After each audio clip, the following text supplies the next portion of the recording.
Hi, James. It's so nice to have you on the show today. How are you doing? I'm doing great, Elisha. How are you? Good morning. Yeah, I'm doing just fine, and thank you so very much for being here. Like I said earlier, I truly appreciate it. And you see, Thank James, you. yeah, beautiful. Oftentimes, I love to thank my guest for two main things, and I do it so often because I feel like it is very important. So, firstly, James, I want to say thank you for investing in yourself. You see, you are on this platform right now because you invested in yourself. And oftentimes, James, I love to make reference to the amazing mango tree.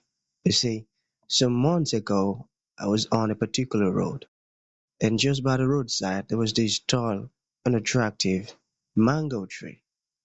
And I use the word unattractive because the mango tree's got no mangoes on it, and the leaves were all dry. I just walked past it. But you see, James, just recently, I was on that same road, and this time around, a lot's changed about the mango tree. You see, the mango tree caught my attention pretty good from a distance, and instantly I got the urge to move so close to it, of which I did, James, and it wowed me. Because now, the mango tree's got a lot of mangoes on it, beautiful green leaves, and healthy branches. And not just mangoes, but ripe mangoes, I tell you.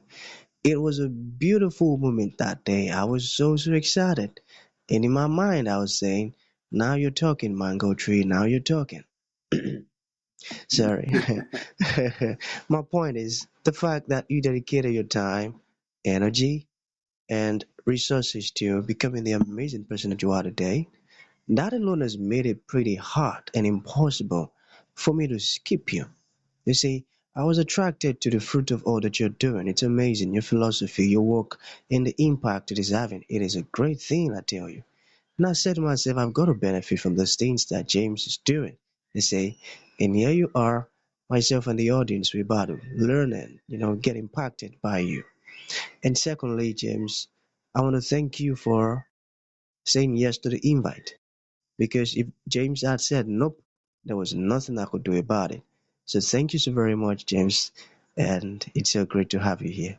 Well, thank you so much. Thank you. And I do view every opportunity to talk as a learning experience. And that's really the part of being a good lawyer is really to educate and explain what's happening, as far as what the system is all about, your rights, protecting your rights, and my role and my function as an attorney, both inside and outside the courtroom. So I do appreciate it. Thank you. Beautiful.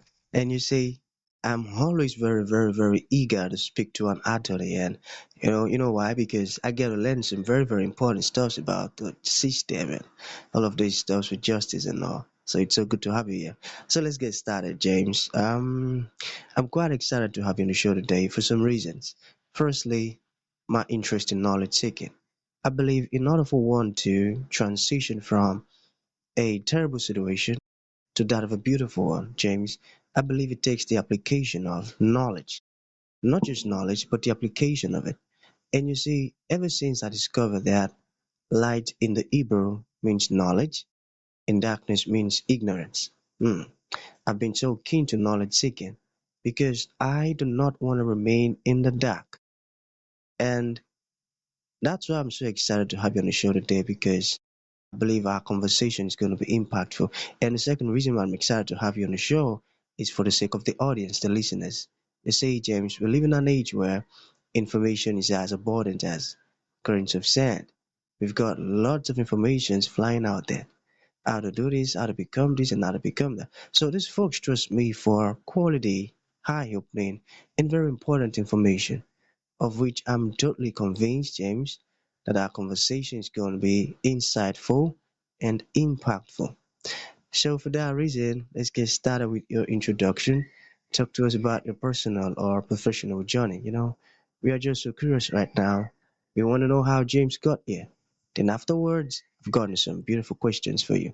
Okay, James, over to you. Thank you. Well, I'm an attorney with over 35 years of experience.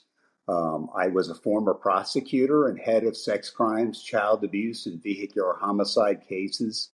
I then opened my practice as a defense attorney after a short time with a firm, and I'm a seasoned criminal defense attorney. I'm certified in the state of New Jersey as a certified criminal trial attorney, and I've been certified since 1995. I'm a TV legal analyst. I speak a lot about high-profile cases that are in the news. I'm a law professor. And I wrote the book primarily from my experience, on both sides of counsel table, being a prosecutor and a defense attorney and looking at the balance of the scales of justice. In the United States, our criminal justice system, we have certain protected constitutional rights and certain fundamental principles like you're innocent until proven guilty, and the state must maintain the burden or prove the case beyond a reasonable doubt if they're in front of a jury or a bench trial in front of a judge, if it's a criminal charge. And, I found that through my experience as a prosecutor, I did a lot of high profile cases, and a lot of them were, in my opinion, and they certainly got a lot of news coverage. They had a certain appeal to them, and I found myself in a very unique place, handling these types of cases and coming in contact with the people I came in contact with. And I took that experience into my defense practice. And the same passion that I had as a prosecutor, I took with me as a defense attorney. And I fought very aggressively and hard for my clients as a defense attorney. And I think that helped me in my practice, and it certainly um, helped me rise through the ranks in terms of my firm and my notoriety, perhaps, and also people reaching out to me when they had a problem or an issue that needed to be addressed in the courts. That's amazing, and that's a great one. And I love that you use the word passion in aggressive, you see. And you also mentioned that people were always coming to you to, get things done. And that's because they, sorry, they trust you with their case and they believe in you, and they know that you're not one of those folks who aren't after justice, you see. And that's a great one. So let us talk about the first question. What is the criminal justice system? Can you talk to us about that? Sure, sure. So, you know, basically there's different standards, and when someone's charged with a crime, the police or the investigation results in what's called probable cause, and that's a very low standard. Is that probably an individual committed a crime, that particular individual, and probably that was the offense for which they committed. So it's a really low standard. And then as you go through the process, at least in the United States in our criminal justice system, um, there are several different appearances before the court that are required by court rules. And eventually the case is either going to be resolved by way of a plea negotiation where someone admits that they're guilty if the evidence supports the charge and you have a good, qualified, competent, capable attorney there to, give you that guidance and that direction. Otherwise, you will go to trial and you'll fight the case and say the evidence doesn't support the charge, and there's a number of problems or issues that the state has in maintaining their burden of proof. So you may litigate that case and fight that case before a jury, and then you get into the whole jury selection process, and it's a long process. The system doesn't happen overnight, and that's unfortunately people's misconception when they come to you as an attorney. They want their day in court. They say that often, and I've heard that often and I say I understand that, but unfortunately I don't control when your case is going to be heard by the court, and your day in court, your actual trial date may be a year from now. It could be a year and a half from now. And typically it's very hard to explain that to people and have them understand. If they're incarcerated, particularly if they're locked up and they're waiting for their day in court, believe me, they're anxious. And I don't blame anyone that is incarcerated for wanting to have their day in court, especially if they're maintaining their innocence. That, and I've been wanting to ask, why is it that long? You say you mentioned it could take a year and all. Why is the process like that? You say it's quite long. Why is it like that? Well, it is. It is. It is. There are a number of cases that get priority and precedence. There's also a backlog of cases. The criminal system in certain courts. In New Jersey, we have different counties, and the county court is the superior court. It starts out really with, at least In New Jersey, we have a municipal court where there's local ordinances or offenses that are heard, or your traffic or driving offenses are heard, or low-level criminal offenses that are not considered to be crimes. And once it is elevated to a crime, it goes to Superior Court. So there's a volume of cases that need to be heard. And typically, the cases that are heard or given priority or precedence are the ones where people are in custody, in jail. But even in that situation, there's a tremendous backlog, and it takes a long time. And it really is, and it's unfortunate. I do agree with you that it should not take that long for someone to say, I want my day in court, and they get their day in court. Exactly, my man. That's true. Okay, so do you think the courts are fair? That's a great question. That's really a great question. Thank you. I think in my early years as a prosecutor, probably 35 years ago, I probably felt very, very much that it was fair. I felt that the system was designed to be fair, that judges were neutral, unbiased, impartial, and they could preside over cases and they could direct the cases. And ultimately, we would get to a jury trial if it was going to be a jury trial. And that they were not swayed by the prosecutor or the defense, the state in the case, and they would be open-minded, and that would be something that would be very easy to see from somebody looking from the outside in. Later on in my career, I did not agree with that as a defense attorney. When I shifted over as a defense attorney, I saw that there were a lot of advantages that the prosecutor and the state had. And I felt one of the fundamental issues was that the court wanted so much to believe the prosecutor. They were predisposed to believe that somebody was guilty of the offense just because they were in custody, because the police had made an arrest. They wanted very much to believe that the prosecutor was going forward with a very valid case with the evidence to support the charges. And that wasn't always the case. And I found that time and time again. And it really, quite frankly, changed my impression and my opinion. Wow. Amazing. Okay, I got that. Let's talk about your book for a moment. What is the title of your book and what inspired you to write it? Sure. This is my book. It's Unequal Justice, The Search for Truth to Balance the Scales. And I wrote the book really as, I don't want to say a memoir, but it really talks about my 35-year career, really from the beginning, from law school to a clerkship with a judge, to my first job in the prosecutor's office, and how I moved up in the ranks at the prosecutor's office, to the cases that I handled, the trials that I did. And then it talks about how I transitioned to become a defense attorney and changed my career really overnight, and why I did that and how I did that, and how I developed a defense practice. And then I talked about really the high profile cases that I handled as a defense attorney. And then I talked about the changes in the system that I saw, and my view of the rights that I was sworn to protect as an attorney and an advocate for my clients, constitutional rights that they had that were, in my opinion, were being compromised. And then when COVID came around, the pandemic in the U.S., I saw a lot of compromises being made in the criminal justice system, where people were wrongfully being held in jail, waiting for their day in court, and it was delayed, and they were not in person. They were done virtually. And I had a fundamental problem and an issue with that. I voiced it more than once. I thought that was really a violation of people's fundamental rights. And one of the principles in my book, I talk about it really early on in the introduction, is people would say, hey, Jim, how can you represent somebody that's accused of doing something so horrible? They must be guilty.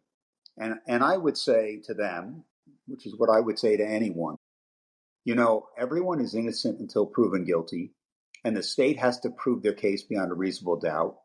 And they have to have the evidence to support the charge. And most importantly, they need to have done things proper, and the procedure needs to be followed. That's my job. My job is to be an advocate for my client, regardless. Whether they've committed the offense or not, I need to look at the system and whether they were protected in that system and whether their rights were upheld. And I looked at that in every case. and I valued that and I respected that, and I wanted my clients to know that I cared that much about them and their case. Amazing. And I used to really wonder about the stuff you just mentioned. Some folks who would say in the news they did this and they've got lawyers and this, attorney standing behind him and all. I used to wonder, why are you doing this for one with him say committed a crime? Now you just explained. And you see, that's why it's so good to seek insight. And like you mentioned, innocent until proven guilty. I got that. And another one I picked again was justice delayed is justice denied. Right? So true. So true. Beautiful. So the last one, as a law professor, what do you teach? I teach persuasion and advocacy, really, which is, I would say, the anatomy of a trial, really, how to take a trial from the beginning to the end, the opening statement, introduction of evidence and exhibits, um, direct examination of witnesses, cross examination of witnesses, how to impeach a witness if they're giving false testimony or inconsistent testimony, and how to deliver an effective closing argument or summation in front of a jury. So it's really all about a trial. It's called persuasion and advocacy, but I say to my students, it's really not so much about just a trial. It's about life. It's about having the ability to have a conversation with someone who may not agree with you, who may have a different point of view, but explain to them why you feel the way you do and why your opinion is justified and perhaps they should agree with you. And that's always how I viewed going in front of a jury, is that I have a story that I need to tell to you. And I'm the spokesperson for my client. And I want you to hear what they have to say through my words, through my actions. And I try very much to explain to them that I'm not here to deceive you or lie to you, but I want you to understand how important your job is and how important my client's life is in this criminal case. Beautiful. That's a great one. Okay, to bring this to an end, James, what would you like to leave the audience with? Like a final thought. And to those folks who like to reach out to you, learn more about everything we've discussed, or even ask questions, or even make a purchase of your book, how can that be possible? Sure, sure. So I guess my final thoughts or comments are that, as much as there are problems or flaws in our system, it's the best we have, and and it works most of the time. There are times it does not work. I've witnessed that. I've experienced that. I've read about that. In fact, I just read a book by John Grisham. It's called Framed, and I'm not here to promote his book, but it's a very interesting book about people that were wrongfully arrested, accused of crimes, and went through the system and were wrongfully prosecuted and convicted. And some of them spent a significant period of time behind bars.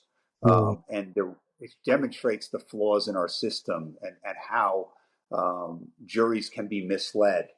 And maybe it's a testament to bad lawyering too. I don't know, because I was a bit outraged reading the book, saying how could their attorney have allowed this to happen? And that was just my own personal viewpoint. Um, but I think that there are ways to correct the problems. I do believe fundamentally that our system wants to be fair. It tries to be fair, but it's not always. And I think a lot of that has to do with the appointment of judges and prosecutors handling cases.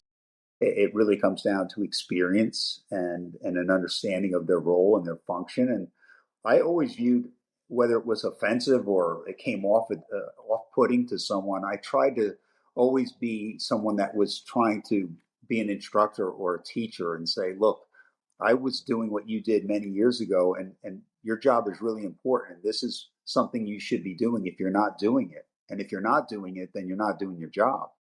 So, like looking at a case and looking and evaluating the evidence, can you prove your case beyond a reasonable doubt? So I looked at a prosecutor as a steward for the taxpayers, because you're being paid through the government. you really need to think about the taxpayers and their interests in you going forward and dragging a case on and having unnecessary court appearances. It's costing money. It's costing the system money. It's costing the system time. So, I looked at it like that for a very long time. And I often wonder if that's looked at today. People look at that and see it that way. And I would hope they would. And I was also up for appointments as the county prosecutor, head DA, a couple of times. It was a very political process, and I talk about that in the book.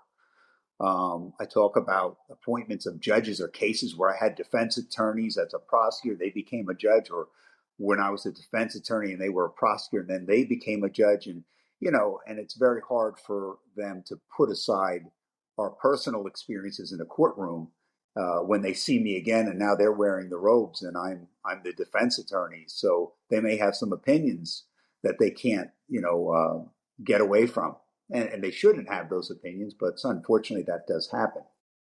In terms of reaching me or acquiring the book, you can go on Amazon or Barnes and Noble. Um, I have a website, of course, www.unequal-justice.com. My website, www.porfidolaw.com. And certainly, you can reach out to me if you have questions. Or I know so many people have been the victims of unequal justice. I've heard the stories. I get letters from people that feel that they've been wrongfully convicted or that the system has done them wrong. And it's hard. It really is troubling to hear that. And I did represent crime victims for a lot of years as well. As part of my responsibility being a defense attorney, I came in contact with an organization, the New Jersey Crime Victim Law Center, and I became involved in that doing pro bono work, which means I wasn't being paid, representing crime victims to explain the system. And I got involved in some pretty heavy cases involving homicides and witness relocations and things of that nature. And I valued that work, and I felt that I was doing what I would say God's work, because those people needed help more than anyone. That's very true, man. And thank you so very much for writing that amazing book. So that's going to be the end of the show, James. Thank you for coming and thank you for sharing this incredible stuff with us. Thank you so Just like I much. mentioned earlier, thank you so very much. Have a fantastic one, my man. You too, Elisha. Thank you so much. It was a pleasure.